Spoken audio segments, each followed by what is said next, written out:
Howdy-o, folks! It's the Smoking Pipeliner, also known as the most prolific reviewer of tobaccos on the entire internet in the world. That's right. You are tuned to the right channel. Here comes another one.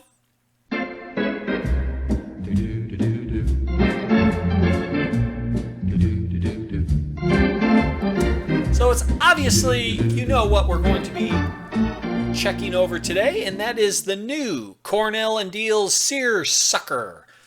Now, I have been smoking this since it's come out. This is actually my second tin of it. I smoked through the first one, so you can pretty much tell. I like it. Okay, folks, thank you so much for joining me. Bye-bye. Okay, bye-bye now. People are gone. All right, good. We got rid of them. We got rid of all the people who are just kind of like nosing in for like 10 seconds and then exiting and then claiming they watched the video. Get out of here. We know that they're gone. So now we can start talking about the juicy stuff, right? What is in this tobacco? There's all kinds of stuff in this tobacco. We're going to get to that. All right. You got all that? You got your pen and paper ready? You got your pipe ready? You got your mouse ready to order some? Or I don't know if you can even find this at a brick and mortar. I haven't seen it. I don't even see Cornell and Diehl brick and mortars anymore. You're probably going to have to order this stuff. This is part of their Cellar series.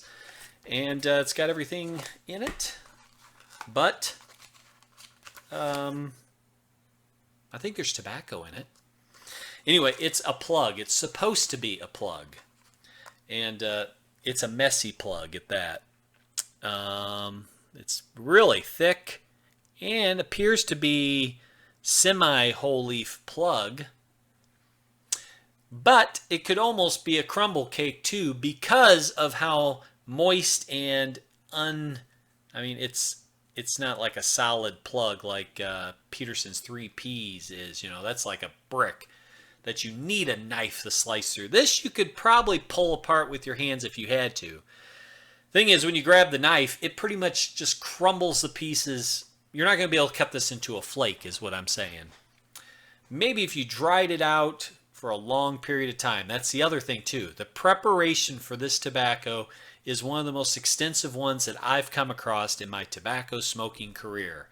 It's even worse than opening a tin of Samuel Gawith full Virginia flake. Now, if you've gone through that, headache, or if you're one of the idiots that happens to open a brand new tin of that stuff and stuffs it in a pipe and lights it up and thinks that that's going to be a good smoking experience, X this video out. I don't even want you watching my videos. Get out of here. I've had enough of you people. Good. See ya. Get out of here. Oh man, that is hilarious. Sucks for you though. Yeah. So, see, look how messy that is. So, it's supposed to be a plug, but it could be a crumble cake because it's a mess. And I think it's because there's cigar leaf in this. And the components that are in it, I have a feeling the reason that it's so moist is probably because they have to get it extra moist for this stuff to stick together. That's the only thing I'm thinking why this stuff has to be so moist. It has something to do with the cigar leaf in it. So anyway, I usually break it apart on my little board here. And see, that's just from me slicing it with a knife. It just crumbles into that pile of rubble. And thing is, then you have to let it sit on this. I've had this sitting out for almost a day now. And that's even after having this tin open for 2 months. Yeah. So this tin's been open for 2 months. I have dried it out for another day. Now, if you open a brand new tin of this stuff, I would suspect you're going to have to dry this stuff out for at least a full day. And just don't pull out the plug and dry that out. If you go with that method, you could probably set this stuff out for a month and it probably still would be moist in the middle. Enough! This video is spiraling completely out of control and I haven't even got to the details of the actual tobacco itself. What's in it? Oh, this is going to be the new way of reviewing tobacco from here on out, folks. I told you I was going to change it up, right? We're going to imagine what this tobacco tastes like. Because I don't have time to light this up. So I'm just going to imagine, you know, there's Virginias in it. That's going to taste sweet and earthy and loaded with spices, fruitiness and citrusy notes. There's cigar leaf in it that's going to bring another ram of earthiness and brightness, and jolliness. And what else is in here? I think there's burley in here, some dark fire in there, so it's going to be a little smoky from that. And that's what it's going to taste like. Right? See, we're imagining this. Question is, will it really taste like all those things? I don't know, because I'm not going to light it up. Why do we need to light things up anymore? We can just imagine, right? How great this tobacco is going to be. And guess what? You guys are probably going to buy that hook, line, and sinker too, right? Smoking Pipeliner imagines that this tobacco is going to be great, so it's wonderful! I love it. So I got the old Seersucker going in my Skull Meerschaum Cavalier. And he seems to like seersuckers. Although it doesn't claim that he's wearing one, he's just smoking one. Does anybody own a seersucker? Do people still wear those? I don't have one. I don't need one. I don't even like wearing a suit. It's too cold around here, mostly for a seersucker. This blend is fantastic. Once you get it dried out, like I said, I tried it the first time, it was too wet. Even after drying it out for like 3 hours, it was too wet. So it was a miserable smoke. But once I figured out how to get this stuff dried out just the way I like it, magic. This has one of the most tastiest retrohales I have come across in my pipe smoking career. You really pick up on all the notes on the retrohale. There's like this sweetness with the Virginias that are in here, balancing with the cigar leaf. It's a Dominican cigar leaf, I guess. Not sure exactly which kind of Dominican it is,